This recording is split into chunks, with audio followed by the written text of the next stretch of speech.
კავშირი ობიექტივი აგრძელებს მაუწყებლობას პირდაპირ ეთერში გადაცემით ვეტერანის საათი. გადაცემის წამყვანი გახლავართ მე ზაზა კვიცარიძე. თქვენ გვისმენთ რადიო FM 105-სა და 0-ზე. ასევე შეგიძლიათ გვიყუროთ ინტერნეტის საშუალებით. მისამართზე www.obiektivi.net. ჩვენი სტუდიის ტელეფონებია 2-388-105, ვიმეორებ 2-388-105. ასევე დავიკავშირდით Skype-ით ლათინური ასოებით ობიექტივი და ჩვენ შემოგიყვანთ პირდაპირ ეთერში. დღევანდელი ჩვენი გადაცემის სტუმრები გახლავთ ბატონები ჯანრი უბირია, სოციალური მომსახურებების სააგენტოს დეპარტამენტის ხელმძღვანელის მოადგილე. გოგა ჭყონია ჟურნალისტი და ასევე თეიმურაზ კვირველია ჟურნალისტი. მოგესალმებით ბატონებო. ეს ხალხი ვალმოხდილი ვეტერანები არიან და მე მათ მინდა ვკითხო, კმაყოფილები არიან არჩევნების შედეგებით? ბატონებო, თქვენ მომმართოთ პირველად კითხვით. ძალიან რთული საკითხია ეს, უფრო სწორად თვითონ პრეცედენტი რომ შეიცვალა ხელისუფლება არჩევნებით და არა ომით და არა რევოლუციით, ეს რა თქმა უნდა დადებითი მოვლენაა, მაგრამ ბევრი რამ მოხდა მაინც ტრადიციის ფარგლებში, ანუ ხელისუფლება უკვე ყოფილმა ხელისუფლებამ მაინც ცადა გაყალბების გზით რაღაც მეტი პროცენტის მეტი მაჟორიტარის გაყვანა და რა ვიცი, აი მე პირადად ვეხმარებოდი ჩვენ მამუკა არეშიძის ყველას ვეტერანს ვეტერანული სოლიდარობა გაუწიეთ, ასე ვთქვათ, ეცს და ბატონმა თემურიმაც. ხო და მართლა ძალიან ბევრი დარღვევა იყო და მე მგონი კიდე საბრძოლველია ეს არჩევნები, რომ ბოლომდე დამთავრდეს სამართლიანად, რომ ყველაფერი სამართლიანად მოხდეს. ბატონო თემური, თქვენ რას გვეტყვით ამ თემაზე? ბატონი თემური იყო დამკვირვებელი, ამიტომ მას კიდე უფრო მეტი ინფორმაცია ექნება. გთხოვთ? ხო, საქმე ის არის, რომ რა თქმა უნდა ერთი მხარეა, რომ არჩევნები ჩატარდა დიდი ცემატყების, მცირე ცემატყებები და სროლები იყო. ანუ ჩატარდა რევოლუციებისა და სისხლისღების გარეშე უკვე კარგია, განსხვავებით 2003 წლისაგან, მაგრამ მიმაჩნია, რომ სულ ცოტა 20%-ით მაინც გაყალბდა, სულ ცოტა. ამ თემაზე ჩვენ ვისაუბრებთ, თქვენ აი ამ მომენტისათვის ვის მიაწერთ ამ დამსახურებას, რომ აი ეს ყოველგვარი, თქვათ, აი ზედმეტი ემოციების გარეშე რომ ჩატარდა სააკაშვილის ეგრეთ წოდებულ დემოკრატობას თუ ივანიშვილის სწორ საქციელს, სწორ პოზიციას, სწორად საყვანილ საქმეს? გავიგე, ეს ყველა შემთხვევაში იყო ქართველი ხალხის და ოპოზიციის, ამ შემთხვევაში ივანიშვილის სწორი პოლიტიკის შედეგი. საქმე ის არის, რომ მთელი ამ თითქმის ერთწლიანი პერიოდის მანძილზე, 8-9 თვის მანძილზე განსაკუთრებით, ხელისუფლება არაერთ გზის შეეცადა, რომ ხალხი და ოპოზიცია გამოიყვანა ქუჩაში იმისათვის, რომ შემდგომ გამოეყენებინა ძალა და წინასაარჩევნო კამპანია გადაეყვანა სულ სხვა რეგისტრში და სულ სხვა მიმართულება მიეცა მოვლენებისათვის. ეს აძლევდა მხოლოდ მას ხელს. მათ ხელს აძლევდათ ისიც, აი არჩევნებამდე ბოლო დღეების რამდენიმე დღის წინ გახსოვთ ალბათ როგორი აგრესიულები იყვნენ და რას აკეთებდნენ ხო ნაცმოძრაობის წარმომადგენლები. რა თქმა უნდა. მათ ხელს აძლევდათ, რომ ასეთივე რაღაც აგრესიული ნაბიჯები გადაედგა ოპოზიციას. გამოიყენებდნენ ძალას, ატყდებოდა ცემატყება და წინასწარ წაგებულ არჩევნებს ისინი იგი პროვოკაციაზე ცდილობდნენ პროვოკაციაზე წამოეყვნენ. მედიოდნენ პროვოკაციაზე. რაც არ გაუვიდა 9 თვის მანძილზე. რაც არ გამოვიდა და ეს რა თქმა უნდა ბიძინა ივანიშვილის ოცნების, მაგრამ ასევე მთლიანად ქართული ხალხის დამსახურება. ბატონო ჟანრი, თქვენ მე რამდენად ვთქვით სახელმწიფო სტრუქტურაში მუშაობთ, ერთ-ერთი დეპარტამენტის უფროს მოადგილე ბრძანდებით. თქვენთვის უფრო მეტად ძნელი იყო ალბათ ოპოზიციური ფლამის დაკავება, ხო, პოზიციის. სხვადასხვა მიზეზების გამო, ამას ახლა რა თქმა უნდა ლაპარაკი. მაგრამ აი თქვენი აზრით, არჩევნები გაყალბდა თუ არ გაყალბდა? მე მადლობა მინდა გითხრათ მოწვევისთვის. სიმართლე გითხრათ, ახლა მე არ მქონდა ისეთი შესაძლებლობა, რომ კონკრეტულად სადღაც რომელიმე ოლქზე ან უბანზე ყოფილიყავი რაღაცა ფორმით აქტიურად ჩართული, თუმცა მინდა ვთქვა, რომ ბოლო პერიოდში განსაკუთრებულად რაც ჩვენ ვნახეთ საქართველოში, ხო, ამან ბუნებრივია მაქსიმალურად გადაწონა უკმაყოფილო ადამიანების, ვინც აშკარად უკვე ღიად გამოხატავდა თავის პოზიციას არსებული ხელისუფლების წინააღმდეგ. რამდენად გაყალბდა მე არა ვარ ამაში კომპეტენტური და არ მინდა მივცე ჩემ თავს უფლება ვთქვა რომ ამდენი პროცენტით თუ იმდენი პროცენტით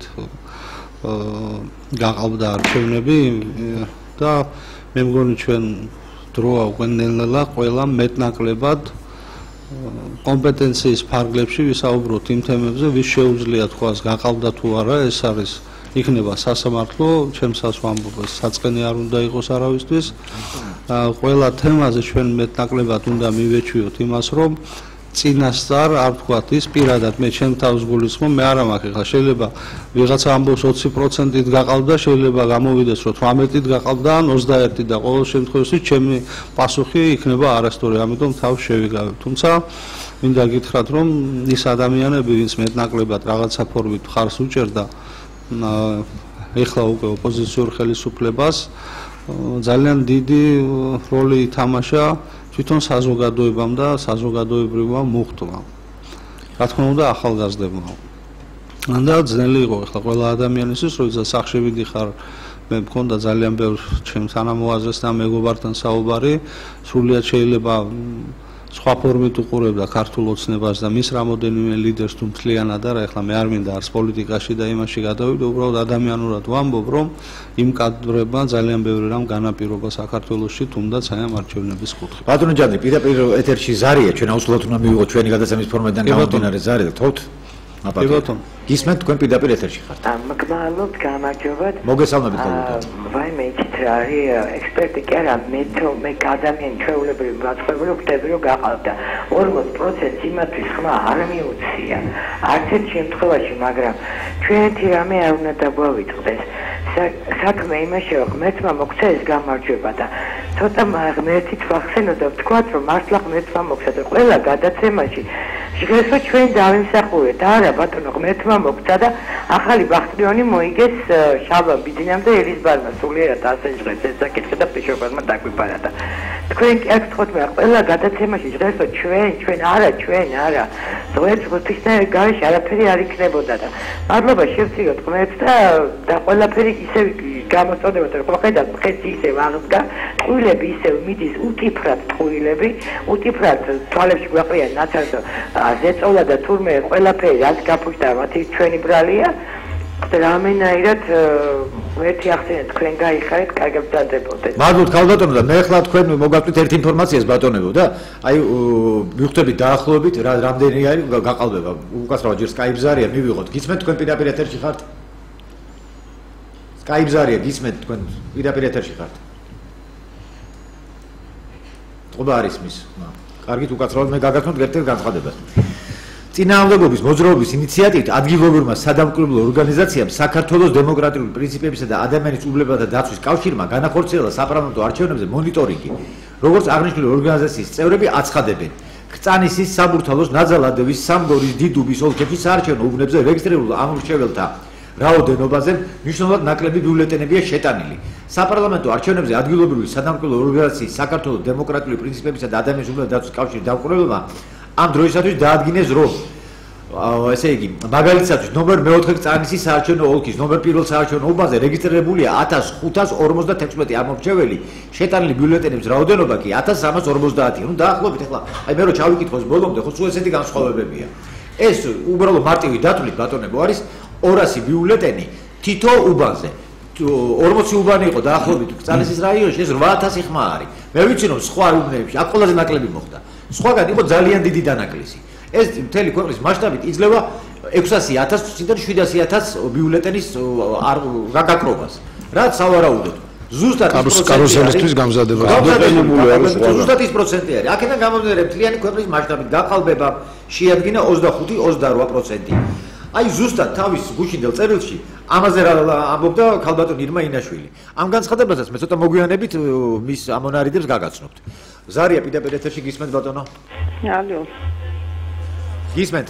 ალო, მოგესალმებით. მოგესალმებით ქალბატონო. რა დაინტერესებს იცი? აი, გავიმარჯვეთ ვიძახით, მაგრამ მე მგონია არაფერი არ გაგვიმარჯვია. ახლა ბოკერიას რო უსმინეს, სააკაშვილმა თუ უნდა დანიშნოს პრემიერ-მინისტრი და არავინმა პროტესტი არ უნდა გამოუხატოთ, ეს რას ნიშნავს და? ქალბატონო, იცით, ამ დროს სააკაშვილმა თქვა, რომ მეო, რასაც კი ივანიშვილი მეტყვის, ყველაფერზე თანახმავ, რომ ყველა მინისტრს მის ნათქვამს დაუნიშნავო, მის მოწოდებულ თანამდებობებს, გაუფორმებო თანამდებობებს და აბსოლუტურად ყველაფერსო, რასაც კი დღევანდელი უმრავლესობა იტყვისო, იმაზე ვარ თანახმავ. აი ესეთი განაცხადება გააკეთა მიხეილ სააკაშვილმა. რამდენად სანდუარი ეს თქვენთვის მომინდვია, ხალხისთვის მომინდვია და ამას ვნახოთ სულ ცოტა ხანში. ამას დიდი დრო არ დაგჭირდება. მე ესე მგონია. ეხლა რა მინდა კითხოთ ბატონო თეიმურას. აი დღევანდელი გადმოსახედიდან რას ფიქრობთ? ვარდების რევოლუციის სამართლიანობაში, როცა ეს მოხდა 2003 წელს. რამდენად სამართლიანი იყო ეს რევოლუცია? რა მოგვიტანა ამ რევოლუციამ? რა გაგვიკეთა? დღეს რა შედეგი მივიღეთ? დღეს იყო სხვა უკაცრავად, დღეს სხვათა შორის Facebook-ში კიდევ ნახე, რომ ვარდების რევოლუცია 2, აი ესეთი სათაურიც კი ქონა ერთ რამოდენიმე იმას.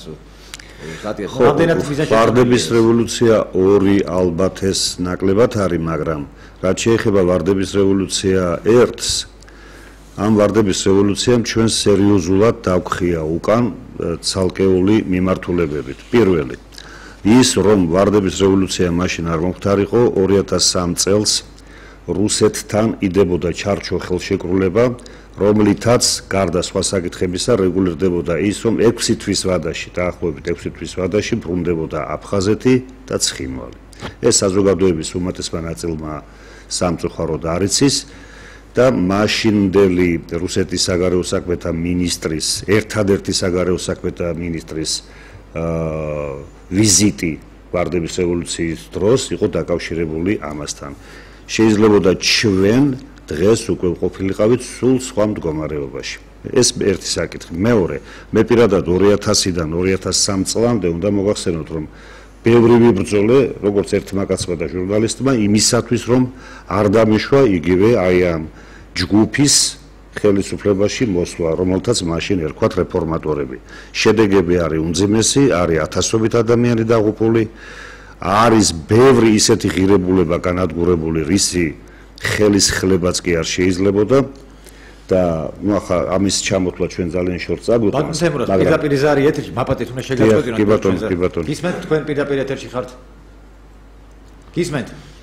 თქვენი რადიო და ტელევიზია ყოველთვის ასახავს რეალურად ქართული ხალხის განწყობას და მე მინდა შევუერთდი ამ განწყობას და დაგეთანხმოთ, რომ სააკაშვილს ნეტაროდის უთქვავს მართალი და ახლა გამერიდა ესე გასული რომ გვაწყვეტს, რომ 40% როგორც არის და ყველაფერზე დაეთანხმება ქართულ ოცნებას. ჩვენ ხომ კარგად ვიცით, რომ ეს არის ყველაფერი ტყუილი და ხალხის მოსწყვეტის კიდევ ერთი მცდელობა. მადლობთ ქალბატონო ზარისთვის, სწორედ მაგაზე ვფიქრობ და მაგას ვარგოთ გითხრათ ბატონო თემურას თქო გააგრძელოთ თქვენი საუბარი. ხო, შესაბამისად შედეგად მივიღეთ ის, რომ დღეს საქართველოს მატერიალური ფასეულობები აბსოლუტური უმეტესობა არის დატაცებული.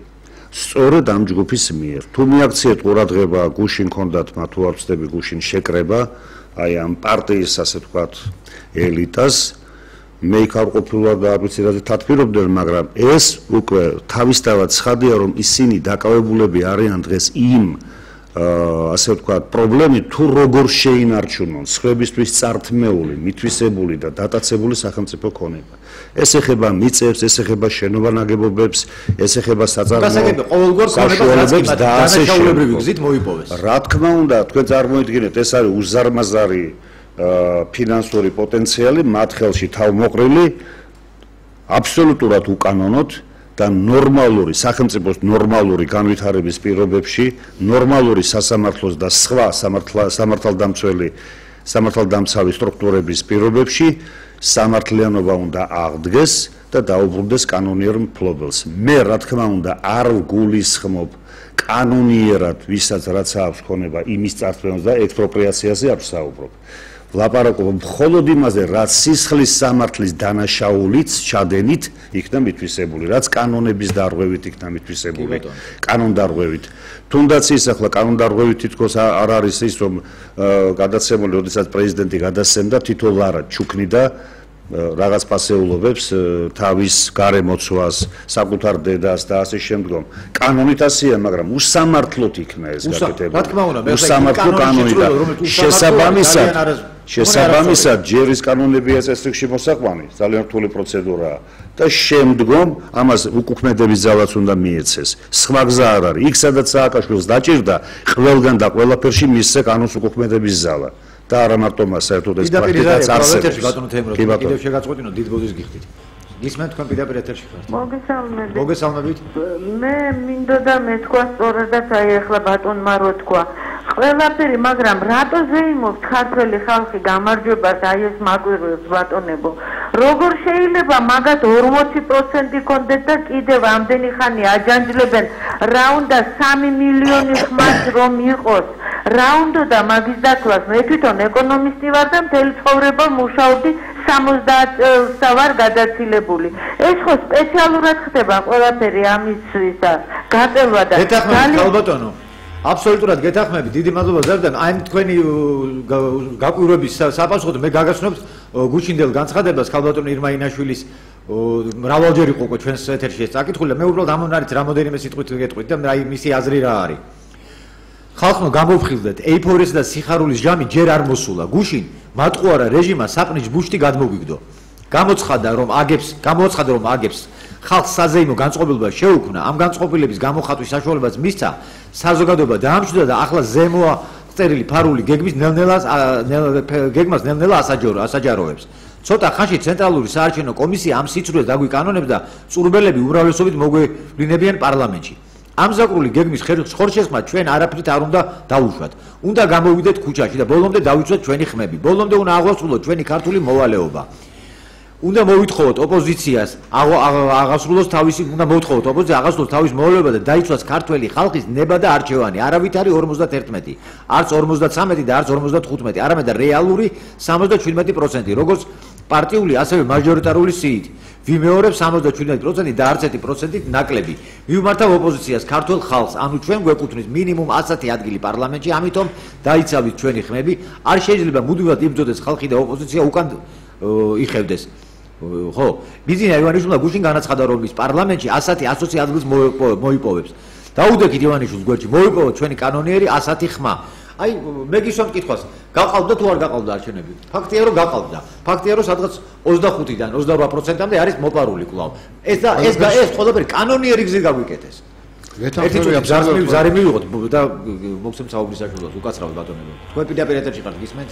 გთხოვთ არ გამთიშოთ რა ძალიან. ალბათ როგორ გეკადრებათ. ესე იგი, არჩევნები გაყავდა, ამას ლაპარაკი არ უნდა. არც არავინ არ გვიცავს ჩვენ უცხოელი დამკვირვებლები და ხალხი ქუჩაში ლაპარაკობს, აი პირდაპირ ლაპარაკობ ამას. შალვანათი ლავშვილმა რომ პროგნოზი გააკეთა, რომ ესენი ერთად არიან შეკრულებიო, აი ამას ლაპარაკობს უკვე ხალხი და ძალიან დიდი საშიშროების ქვეშ დგას საქართველოს საერთოდ. ჩვენ ხო ისედაც სულობად სახელმწიფო ვართ. ხო და აი არ შეიძლება რა ქართველებო, უნდა დადგეთ გვერდი და ჩვენი საქართველოს გადავარჩინოთ რა. ვისყევთ. აბსოლუტურად გეთანხმებით გალბატონო. კაცმა არ იცის რა. ჯერ ბრძოლა კიდევ წინა ვარ. ბატონო გოგა. თქვენი მოსაზრებები. მეც ეს მინდოდა მეთქვა, რომ ბრძოლა არ დამთავრებულა. გამარჯვების ნიშნები არის, მაგრამ გამარჯვება მიღწეული არ არის. აი კიდევ ერთი მაგალითი გარდაბნის რაიონი, სადაც ეხლა ამ წუთებშიც მიმდინარეობს საოლქო CSKO-სთან მიტინგი, ხალხია გამოსული, არა ქართული მოსახლეობაც ეს მე მგონი არ მომხდარა საქართველოში. აპროტესტებს შედეგებს მაჟორიტარული არჩევნების და არა მარტო მაჟორიტარული, იმიტომ რომ უამრავი ხმა არის დაკარგული და მე მგონი ეს ხალხი ისე არ განწყობილი, რომ ბოლომდე მოითხოვს თავის უფლებების დაცვას, ხმის დაცვას, თავის ხმის დაცვას, რა თქმა უნდა. დაცვას, რომ დაჭირდეს ამას სასამართლო ან სხვა რაღაც პეტიცია, არ ვიცი, აქციები, მე მგონი არაფერზე უკან არ დაიხევენ. და ეს კარგიც არის, იმიტომ რომ ყოველი ადგილი პარლამენტში უნდა დავიცვათ, ეს აუცილებელია. მართლაც 55% არ დაგვიმსახურებია. ცოტა მეტი დავიმსახურეთ. სულ ცოტა 77, როგორც ირკვევა. ზარია, Skype ზარია პირდაპირ ეთერში გისმენთ? თქვენ პირდაპირ ეთერში ხართ, ხოთ ისაუბროთ. Skype-დან რატომ არ ხდება ზარის შემოსვლა? ალო შეიძლება? რა თქმა უნდა, ისაუბრეთ ბატონო. დიახ, მე ერთი რაღაცა დაზუსტების თქმა მინდოდა. რა თქმა უნდა, საპროტესტო მუხტი სწორი არის, მაგრამ რაღაცა მიმართულებას ვერ ვახერხებთ, რომ სწორად მომნახოთ. პირველად როცა შევარდნაძე შეიცვალა და სააკაშვილი მოვიდა, შევარდნაძე პირდაპირ სამეფო პირობები შეექმნა და სადაც ცხოვრობს გასაგებია. ეს იყო ამერიკისა და ევროპის მოთხოვნით. დღესაც ანალოგიური ხდება, რაღაც ჩვენ ეს ჩავკლაპეთ, ეხლა უკვე ესე იგი გარეთ უმუშერო დატოვება კი არა, თვითონ მთავრობას გვიტოვებს ოპოზიციას ამდენომერს. თავარია რომ ეს ეხლა იმიტომ გამოცეთ ნაციონალები რომ თვითონ ეს რა ქვია დამკვირვებლებისა და ვიღაცების თქვა ევროპიდან ამერიკიდან მითითებები იყო რომ თქვენაო ნუ აპროტესტებთო უკვე გაყალბებებს თუ რაც მოხდაო ესე იგი რაც არის ამას უნდა შევეგუოთ ანუ მე მგონი საპროტესტო მუხტის გადადანა საჭიროა ევროპის და ამერიკის საერთაშორისო იმიტომ რომ ისინი მიხვდნენ რომ მაშინ ნატოზე და სხვა რამეზე ლაპარაკი არ იქნება თუ ქართული ხალხის ინტერესებს არ დაეცავენ აი ეს მინდოდა გეთახმები დიდი მადლობა ზარისთვის აი მე ახლა მაგ აი ესეთი კითხვა რას ფიქრობთ ბატონო ჟან თქვენთან მაგ პირად ეს შეკითხვა თქვენ გარდა იმისა რომ ახლა დღესაც სადაც მუშაობთ ვეტერანიც ახართ მე რამდენადაც ვიცი აი რას ფიქრობთ თქვენ როგორც ვეტერანები ხალხის ხმების დასაცავად უკიდურესი ზომების მიღება გახდება საჭირო როგორ ფიქრობთ თქვენ მე ვფიქრობ მე სამივეს გეკითხები და პირველ რიგში თქვენ კი ბატონო მე ვფიქრობ რომ უკიდურესი ზომები აღარ იქნება საჭირო იმიტომ რომ უნდა ეს ვინმეს თუ არ უნდა საერთაშორისო საზოგადოების პოზიცია აქვს ნათლად ჩანს მთავარია მე მგონი რომ წინა შეკითხვაც რას ვარდების რევოლუცია შეეხებოდა ვარდების რევოლუცია მოხდა იმიტომ რომ იმ ხელისუფლების ანუ შევარდნაძის ხელისუფლებაში ყოფნის პერიოდმა მოიტანა თვითონ რევოლუცია და იმან გახდა ქართველი ხალხი იძულებული რომ რევოლუცია ყოფილიყო საქართველოში ვარდების რევოლუცია აუტანელი იყო ყველა სფეროში მე უშუალოდ შემიძლია კონკრეტულად ვეტერანებზე ვისაუბრო ვინაიდან მაქსიმალურად ომის სამწუხაროდ ბრძოლის ესე ვიტყვი მე აფხაზეთში და საალბაშაბლოში დამთავრების შემდეგ ყველაფერს აკეთებდა შევარდნაძე მის ხელისუფლებასთან ერთად რომ ომის წაგება დაებრალა მეომარი ხალხისთვის და ყველაფერს აკეთებდა ამისთვის ჩვენ იმ პერიოდში არ გვახსოვს არც ერთი მაგალითი ვაშკაცურად დაღუპული ბიჭების იმ ნამდვილად გმირების რომელიც ჩვენ თანამედროვე ისტორიაში ჩვენთან ერთად ცხოვრობდნენ სულ ამბობდნენ რომ აი მარადიორები, ყაჩაღები და ასე შემდეგ. მაშინ ბუნებრივია ჩვენ მქონდა საპროტესტო მუხტიც, ჩვენ სხვანაირად ვფიქრობდით და საზოგადოებაც მზად იყო იმისათვის რომ გასულიყო აი ამ ერთი კაცის აი ამ ესეთი ხელმძღვანელობიდან და ამან მოახდინა პრაქტიკულად რევოლუცია. შემდეგ მე დღეს ვფიქრობ რომ მიუხედავად იმისა რომ ვითარება რა თქმა უნდა ეხლა დაძაბულია ბუნებრივია ეს ყოველთვის საქართველოში ასე ხდებოდა მაგრამ მე სიმართლე გითხრათ ძალიან მიხარია რომ არ ქართველი იმიტომ რომ მეტნაკლებად მშვიდობიანად ხერხდება ერთი ხელისუფლების შეცვლა მეორე ხელისუფლებით ჩემთვის ეს არის ძალიან მნიშვნელოვანი და არ ვიცი ეხლა ვის ეწყინება და ვის არა მაგრამ თუ ხალხმა გადაწყვიტა და უმრავლესობა მისცა ხმა ერთ ან მეორე პარტიას ეს ბუნებრივია ყველამ უნდა დაიცვას. ოღონდ არა ისეთი მეთოდებით, რომელიც ჩვენ კიდევ უკან რამოდენიმე წლით უკან დახევს ჩვენს ქვეყანას. იმიტომ რომ ჩვენ არაერთი სამწუხარო მაგალითი გვაქვს ხელისუფლების ცვლილებას შემდგომში რა მოხდება. ამიტომ ოპოზიცია როგორც ასეთი სიმართლე გითხრათ ჩვენ სამწუხაროდ ყოველთვის ვიყავით არსებული ხელისუფლების მეტნაკლებად უკმაყოფილო მიუხედავად იმისა უმუშაობდით თუ არა სხვადასხვა სამსახურებში იმიტომ რომ სოციალური სამართლიანობის პრინციპი ვეტერანებთან მიმართებაში ძალიან იყო დარღვევული ამიტომ მე არ მინდა ეხლა რაღაც ემოციურად რაღაც ისეთნაირად თქვა მაგრამ ბუნებრივია დღეს ის უმრავლესობა რომელიც მოდის ქართული ბიძინა ივანიშვილი ქართული ოცნების სახით ანუ ამ კოალიციის სახით ჩვენ ვეტერანები და ყველა ნორმალური ადამიანი უფრო მეტად მომთხოვნი იქნება ვინაიდან უფრო მეტის იმედი და სურვილი აქვს ადამიანებს იმიტომ რომ ცხოვრება მიდის წინ ის რას იყო გუშინ და გუშინ წინ საკმარისი ის არ არის ბუნებრივია დღეს საკმარისი თუნდაც დემოკრატიული განვითარების კუთხით ეხლა ჩვენ ვიცით რომ ვეტერანები არის ერთ-ერთი განსხვავებული და განსაკუთრებული საზოგადოების ფენა, ვისაც უფრო მეტი ყურადღება ჭირდება, ელემენტარული მხარდაჭერა ჭირდება, იმიტომ რომ ყოველთვის, როდესაც ქვეყანა სჭირდებოდა, ეს ხალხი გმირულად და ვაჟკაცურად იცავდა თავის აბსოლუტურად გეთანხმებით. Skype-ზე არის პირდაპირ ეთერში. გისმენთ თქვენ პირდაპირ ეთერში. გამარჯობათ. მოგესალმებით ბატონო. მე კახეთში ვიყავი დამკვირვებლად. კერძოდ ველისციხეში. და იქ იყო ძალიან, რავი, მოკლედ შესვლის საათიდან ძალიან დიდი ამბები მიდიოდა, მოკლედ სულწევი გაწევ-გამოწევები იყო, მაგრამ ჩვენ ერთი ხმა არ ჩავაგდებინეთ, ძალიან კარგად ვიცავდით მოკლედ ხმებს და მე ვიცი ჩემი ერთ-ერთი დამკვირვებლისგან რომ იქ იყო უბანზე ბატონი ღვინიაშვილი. თვითონ ღვინიაშვილი იყო, რაც ძალიან დიდი დარღვევა. და ეხლა თქვენს უნდა აღნიშნოთ ყველაფერი უნდა განაცხადო და უნდა დაწეროთ რა ოპოზიციაზეა ლაპარაკი, აი უბრალოდ მითხარით, ეს არის მასხრად აგდება ხალხს. ყოველგვარი არაფერი. ძალიან კარგი, დიდი მადლობა ინფორმაციისათვის, ეს ინფორმაციაც გაჟღერდება, ამასაც ყურადღება უნდა მიექცეს ალბათ პროკურატურის მხრიდანაც. კარგით, ეხლა მე ერთი შეკითხვა დაგისხოთ ბატონო ჯანრი, ისევ თქვენ? დიახ. აი მე რა მაინტერესებს? სააკაშვილი თანახმარი, რომ ვისაც კი შესთავაზებს ივანიშვილი, ყველა პოსტზე დანიშნოს ეს ხალხი. რა ვიცი, გამოიყენებს ის თავის, ესე იგი, მართალია უკანონო, მაგრამ უფლებებს, რომ აი არ მიცეს ამის საშუალება ივანიშვილს ჩაუშალოს გეგმები, თქვათ, შექმნას აი რაღაცნაირად კრიზისი ქვეყანაში, ეს მას ძალიან ეხემწიფება, იმიტომ რომ ბაქრაძეს გამოსვლას დღეს რა უსმინე, ხო?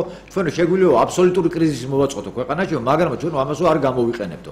ამ ხალხის ნათქვამი რამდენად საიმედოა და კიდევ ერთი შემოხვედრი კითხვა რომ აი ბატონო აი ჯანი ხო, გვემ მართალიდანდელი. აი რასელით მე ახალი მთავრობისაგან აი რომელსაც სააკაშვილის მთლიანად ბიზნე ივანიშვილიც იქნება ეს უმრავლესობა.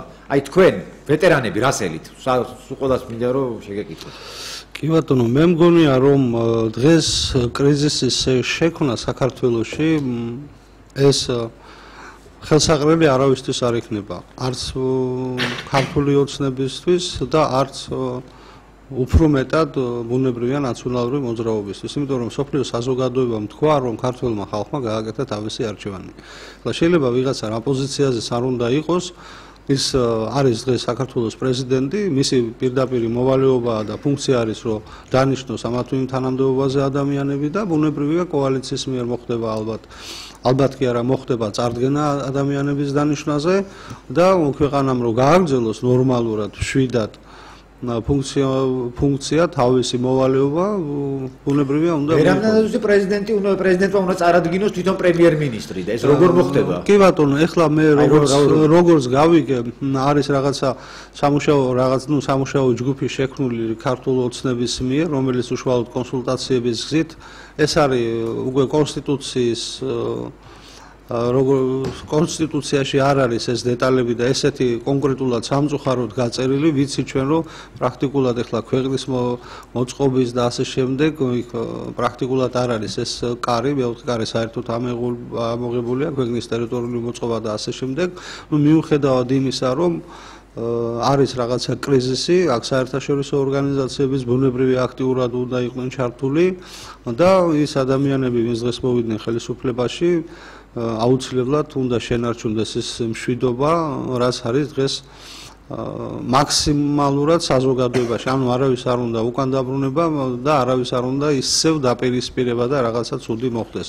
რაც შეეხება რას ველოდები, მე სიმართლე გითხრათ, ომის დამთავრების მერე აგერ 19 წელი გავიდა და ყოველი ხელისუფლების დროს უფრო მეტ ფიქრობდი, რომ უფრო მეტი ყურადღება იქნებოდა. თუმცა აკლებოდა სამწუხაროდ არ ხდებოდა სათანადო ყურადღება.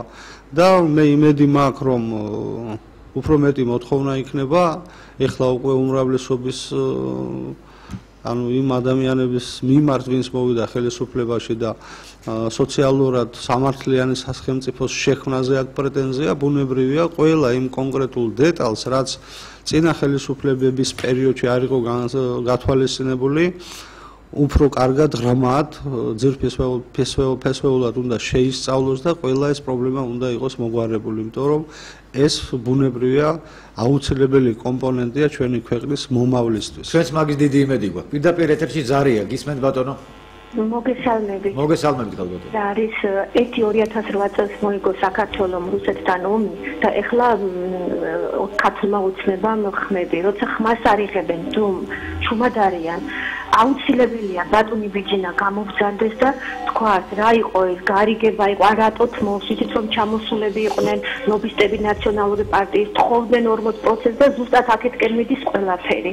მაშინ რა საჭირო იყო თუ შალვა ნათელაშვილი რასაც ამბობდა ეს გარიგება და ასე ხალხის დაპირისპირება და შვილი ბავშვის ჩახოცვამდე რომ გაგიჟდა ეს ხალხი და იქაც ხალხად კიდევ ერთმანეთი დახოცეს მართლა და ამდენი სისხლის დატრიალება და უბედურება. ეს ყველაფერი ხო ორივე პარტიის კისერზე ამხელა სისხლი და ამხელა უბედურება ორივე პარტიის კისერზე იქნება. არ შეიძლება ხალხის ასე დაბეჭდება ყველაფერი იცის. ხალხი არის ძალიან განათლებული და იცით რა არის ეს უფრო ღალატად აღიქმება და ბატონო ბიძინა თქვენ შემოგევლეთ სიყვარულიდან სიძულვილამდე ერთი ნაბიჯია და ქართველიერი ამას არ გაპარტიებს და ამას ნაციონალისტურ კარგად გამოიყენებენ. დიდი მადლობა ქალბატონო ზარისთვის. აი ბატონო თემურას თქვენ როგორც ჟურნალისტი რომელიც იურიდიულ საკითხებში ხართ საკმაოდ კარგად გარკვეული მე რამდენადაც ვიცი. თქვენი აზრით, აი რას იზავს სააკაშვილი და რას იზავს ივანიშვილი? როგორ იქნება მაგათი ურთიერთობა, როგორ ჩამოყალიბდება ეს? თავრობა ეს კოალიციური იქნება თუ როგორ ახდება, როგორ უნდა იყოს, როგორ მოხდება? უპირველესად მინდა დავეთანხმო წინა გამოსვლას, რომ ყველაფერი რაც არ უნდა გაკეთდეს მშვიდობიანი გზით და არავითარ ძალადობრივ დაპირისპირებაზე საუბარი არ უნდა იყოს. მეორე ჩვენ ისეთი საკანონმდებლო დილემების წინაშე ვდგევართ, რომ ამას ერთი დღე, სამი დღე თუ რამდენიმე თვეც ალბათ არ ეყოფა, რომ ყველაფერი ეს გამოსწორდეს. მით უმეტეს თუ პარლამენტში ასე 40%-იანი შემადგენლობით იქნება ნაცმოძრაობა, რომლებიც ცოცხალი თავით არ დათმობენ იმ ცვლილებების შეცვლას, რაც მათ განახორციელეს თავის საუბარი არის საკონსტიტუციო ცვლილებებზე.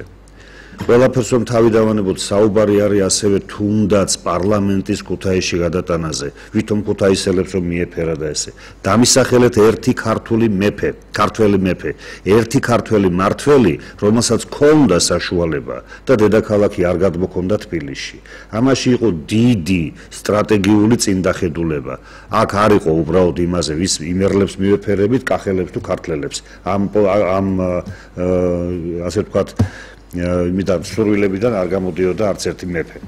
ასე რომ ეს ამაში უკვე თავისთავად ნაღმი ჩადო სააკაშვილმა და თუ იქ ზოგიერთმა ნაცმოძრაობის ზოგიერთმა წარმომადგენელმა ეს არ იცის და ვერ მიხვდა, ეს მით უარესი მათთვის. ასევე ძალიან ბევრი ცუდი გაკეთდა სასამართლოებთან დამოკიდებულებაში. ჩვენ მოგეხსენებათ ქონდა ეგრეთ წოდებული გასაგებად ვთქვათ ევროპული სასამართლო, დასავლეთ ევროპული, რომლის პრინციპები სრულად ეწინააღმდეგება ამერიკული სასამართლოს პრინციპებს. ამერიკული სასამართლო ნაფიც-საჯულთა ინსტიტუტი და ასე შემდგომ მიღებულია სულ სხვა ვითარებაში, სულ სხვა პირობებში და ლინჩები რომ მოესწროთ შეერთებულ შტატებში, რაღაცა ლინჩის მაგვარი უფრო ცივილური ფორმა შემოიღეს, ეგრეთ წოდებული აი ეს ნაფიც-საჯულთა ინსტიტუტის სახით. საქართველოში ჯერ კიდევ რუსეთის იმპერიიდან მოყოლებული, რომლის შემადგენლობაში ჩვენ ვიყავით, დამკვიდრდა სწორედ ეს დასავლეთ ევროპული ტიპი სასამართლოს, რომელმაც შემდგომ საბჭოთა პერიოდში თავისი განვითარება პოვა და შემდგომ უკვე 2003 წლამდე, სხვათა შორის საქართველოს მაშინდელი სასამართლო თუ გახსოვთ, ძალიან მაღალ დონეზე მოხდა მისი ასე ვთქვათ დახვეწა. ამ თვალსაზრისით რომ მარტივად აგიხსნით, უამრავმა ადვოკატმა მაშინ დიდი ფული იშოვა, უხეშად რო ვთქვათ. რატომ? იმიტომ რომ ადვოკატს შეეძლო თავისი კლიენტი რეალურად დაეცვა სასამართლოში. ანუ ადვოკატს სერიოზული ფუნქცია მიეცა და სასამართლო მე არ ვიტყვი რომ ყველა კანონიერი უფლებები ყველა ინსტანციის სასამართლო და ნებისმიერი მოსამართლე მე ვერ გეტყვით რომ იდეალურად მუშაობდა, მაგრამ ყველა მიცოდა თუ რომ შემდგომი ზემდგომი ინსტანცია აუცილებლად ზემდგომ ინსტანციაში აუცილებლად მიაღწევდა სამართალს. თუ იმ შუალედურ რგოლში არა, უზენაეს სასამართლოში მაინც. ასე რომ ჭეშმარიტების დადგენის ალბათობა იყო ძალიან მაღალი. დღეს კიდევ ხო ხედავთ, მაშინ 5-6-7000 პატიმარი იყო. დღეს 35,000 პატიმარია, რომელთაგანაც თავით შემიძლია დავდო 30,000 საერთოდ უკანონო უსამართლოძის ბოდიში უკანონოდ არა, უსამართლოდ. აი ეს მოიტანა ამ სასამართლო რეფორმამ. ზარია პირდაპირ ეთერში უპასუხო და განვაგრძოთ შემდეგ საუბარი. გისმენთ თქვენ პირდაპირ ეთერში ხართ. გამარჯობა. მოგესალმებით ბატონო.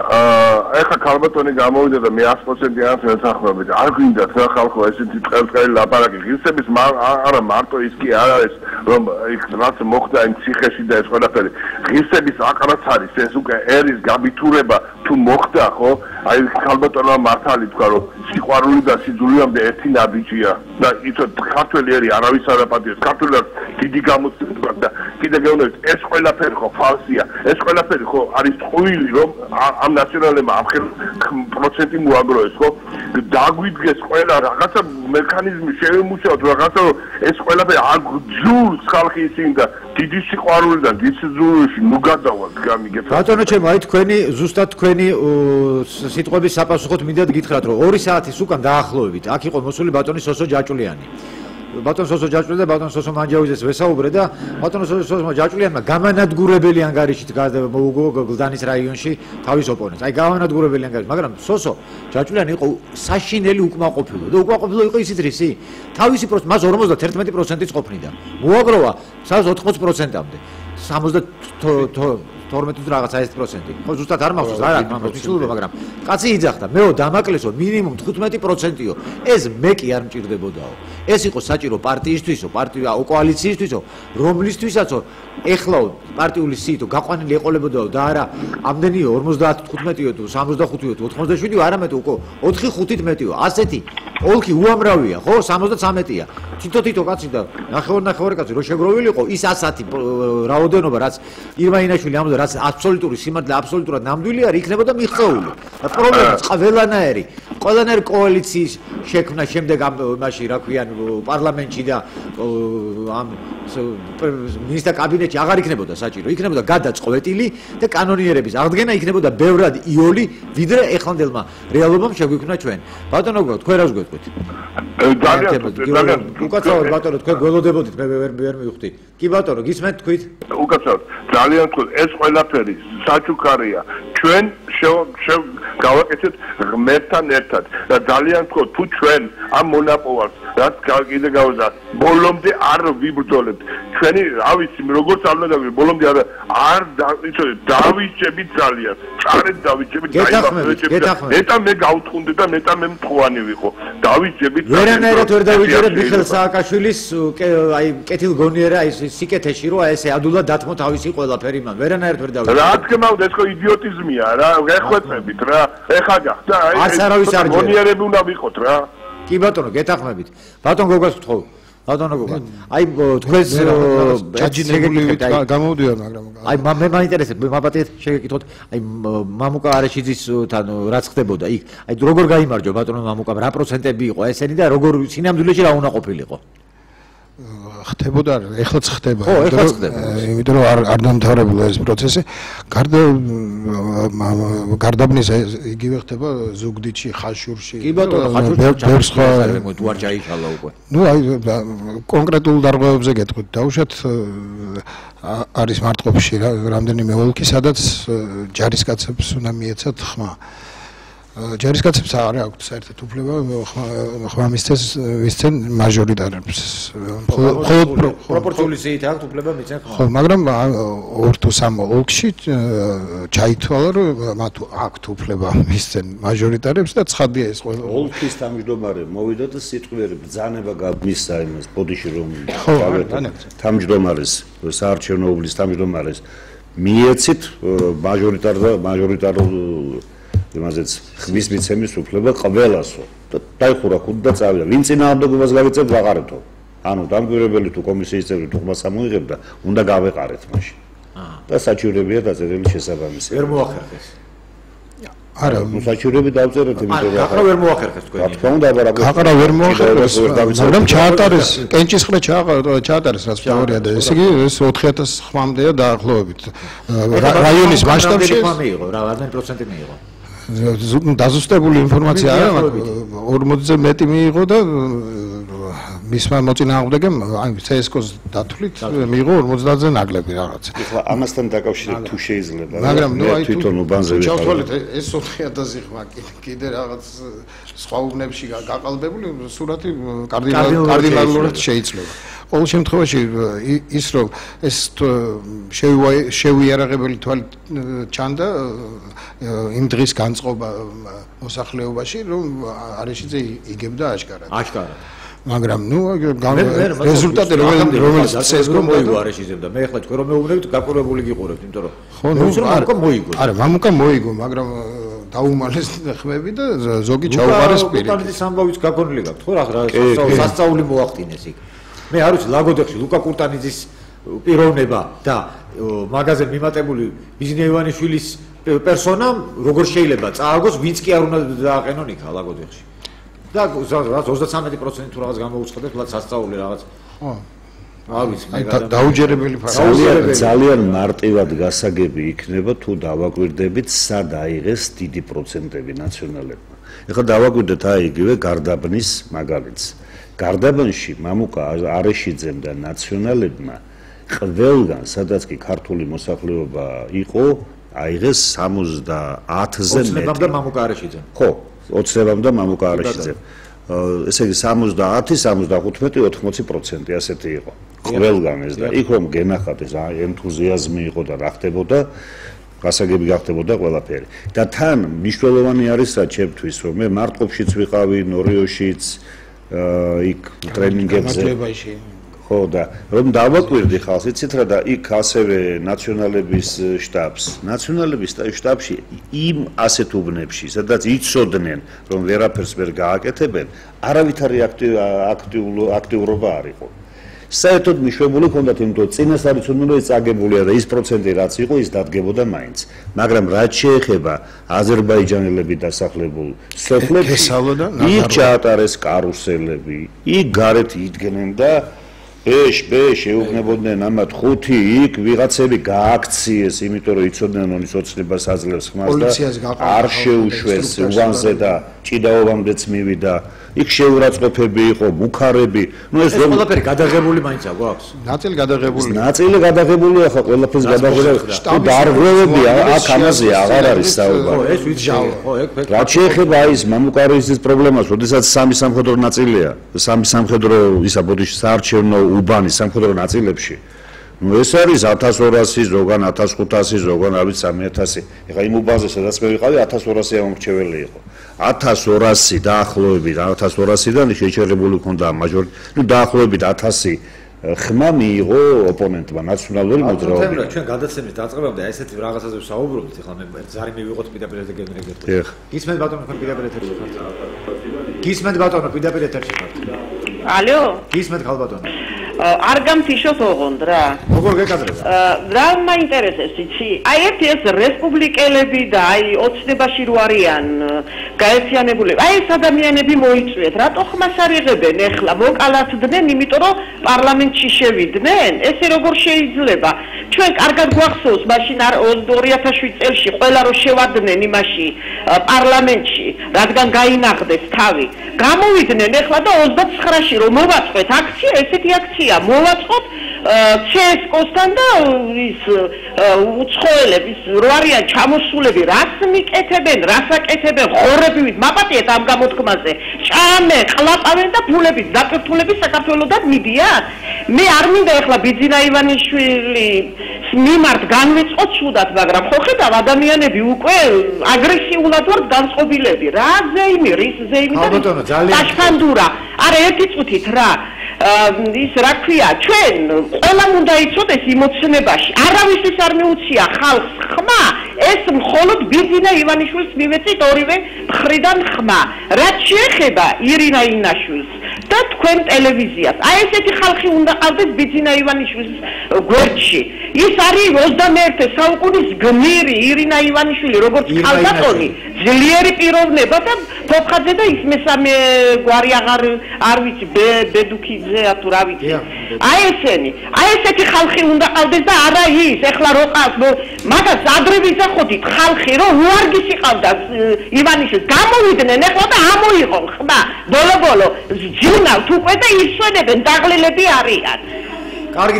მაგენი უნდა სააკაშვილის გვერდით უნდა დაწვას თუ ყველა და ყველას იმაში რა ქვია შამპურზე მაპატიეთ და შამპურზე ასაგები არიან თუ ყველა. დიდი მადლობა ქალბატონო, უკაცრავად. პირდაპირ ზარია სკაიპით, გისმენთ? გამარჯობათ, მოგესალმებით ბატონო.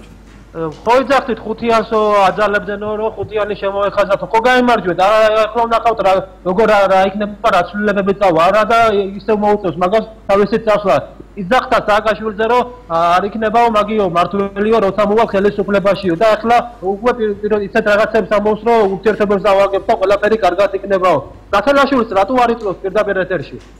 ბატონო როგორც იგივე მაგის შესაძლებლობა ეს გადაცემა არის ვეტერანის წადი და ნათელაშვილი ვერანდაზის ვეტერანი არ ბრძანდება. დიდი მოდით მოგიხდით, დიდი მადლობა. ბატონ თემრო და მე თქვენთვის აღარ მინდოდა კითხვა მომეცა. ავღანეთში ყოფმა ჯარისკაცებმა 98%-მა არჩევა ნაცმოძრაობის სასარგებლოდ გააკეთა. დაბალი პროცენტია, აქ 100%-ით მისცეს. ის 2% ჩვენ ვისაუბრეთ და ალბათ სადღაც პოსტზე იდგნენ და უბრალოდ არანს ზრდილობის გულისთვის ჩაწერეს ასე. და როგორ დავიჯერო რომ ჯარისკაცები ქართველები არა, გასაგებია ხა. ძალიან მარტივად დგას საკითხი. თებშებთან ბრძოლა როცა დაიწყო ნაცმოძრაობა, ამის ხო შემთხვევითი არ იყო. აბსოლუტურად ყველა, ვინც იყო ინფორმირებული, საკმარისი იყო, ნებისმიერი ადამიანი საკმარისი იყო მას ერთი კვირა ეყურებინა მაესტროსთვის და მეცხრე არქისტვის, კავკასიისთვის, რომ მას ხმა მიეცა ოცნებისთვის. რატომ იცით? ჩვეულებრივად თუ ახლა ადამიანი ჭურში ჩასვამ და იქიდან მერე 3-ჯერ 5-ჯერ დღეში ერთი და იგივე რამის ჩასძახებ, იმას იჯერებს აბა რა ქნას, მაგრამ განსხვავებულ ინფორმაციას რომ იღებს, ადამიანი იწყებს აზროვნებას და შემდგომ მიიღებს იმ გადაწყვეტილებას. მე რამდენ რას ვფიქრობ, იცით ბატონო თემრაზ რომ აი საბოლოო გარდატეხვა, რაც კი წელში გატეხა სააკაშვილის ეს რეჟიმი, აი მოხდა 18 სექტემბერს. როდესაც გამოქვეყნდა ეს ცნობილი ფაქტები, რომლებიც დიახ, აი მაგ დღეს მოხდა საბოლოო გარდატეხა, მე მგონი. მე მიმაჩნია, არა, მე მიმაჩნია. დიდი წვლილი შეიტანა, მე ვფიქრობ. დიდი წვლილი შეიტანა, მაგრამ ეს არ იყო განმსაზღვრელი. თუ მე დამიჯერებთ, ეს არ იყო განმსაზღვრელი. ამან უბრალოდ კიდევ ერთხელ ნათელი გახადა და დაადასტურა ის, რაც საზოგადოებამ ისედაც იცოდა. იცოდა, მაგრამ ვერ ხმამაღლა. რა თქმა უნდა, 9 მილიონი. თვალსაზრისით ძალიან დიდი საკითხია, ძალიან. 9 მილიონი ადამიანი უკვე გასამართლებულია, პრობაციონერია და ასე შემდგომ. იმის საპროცესო გარიგებით გამოშვებულია. მე თქვენ გეკითხებით, თქვენ როგორ გონიათ იმათ ოჯახებში ამბავი არ მოაქვთ, როგორ ყველაფერი რა თქმა უნდა. შეიძლება მის თავზე და მის ზურგზე არ გადაიარა ყველაფერი, მაგრამ მის გვერდით საკანში ხო ხდებოდა. რა თქმა უნდა. ამდენად საზოგადოებამ ყველაფერი იცოდა. მე ვიცოდი, გოგამ იცოდა, ჩემმა ახლობლებმა იცოდნენ, საიდან. ჩვენც ყველაფერი ფაქტები არ გვედო და ფაქტები დაიდო და ფაქტები დაიდო თუ არა? 28-ში საბოლოო დისკრედიტაცია ამ მთავრობის. საერთოდ რა არჩევნებზე ვლაპარაკობთ? 28-ში. რამდენი ათასიანია ჩვენი სტადიონი? 54 თუ არ მეშლება. 64 70 იყოს 70,000-იანი სტადიონი ვერ გაავსო სააკაშვილმა მთელი საქართველოსდან ჩამოყვანილი ხალხით. აი ეს იყო მისი ელექტორატი. ეს იყო მისი ელექტორატი. რა თქმა უნდა, ყველა არ ჩამოვიდა პროპორციულად, არა პროპორციულად და ბიძი და ივანიშვილმა უცოტა 350,000 გასმოყარა თბილისში. ეს ბაპატიეთ აი 50,000-დან ვით რომელიც ვერ მოიყვანა, ის ვიც მოიყვანა, ის მეორადაც ოცნების იმაზე იყო, რა ქვია. ბევრი კი, ვიცი. ის ძალით მოყვანილი ხალხი იყო და ახლა უკვე რა ეკნათ. ზესტაფონში, ქუთაისში როცა ეს აქცია გამართა. კარგი საქმე გაუწია ოცნებას რომ ჩამოუყვანა ეს ხალხი უფასოდ. ეგ კი, მადლობას გადაუხადეს. მადლობას გადაუხადეს. მეტი რა იქნება. ეთერში. გისმენთ. გამარჯობათ. მოგესალმებით ალბათ.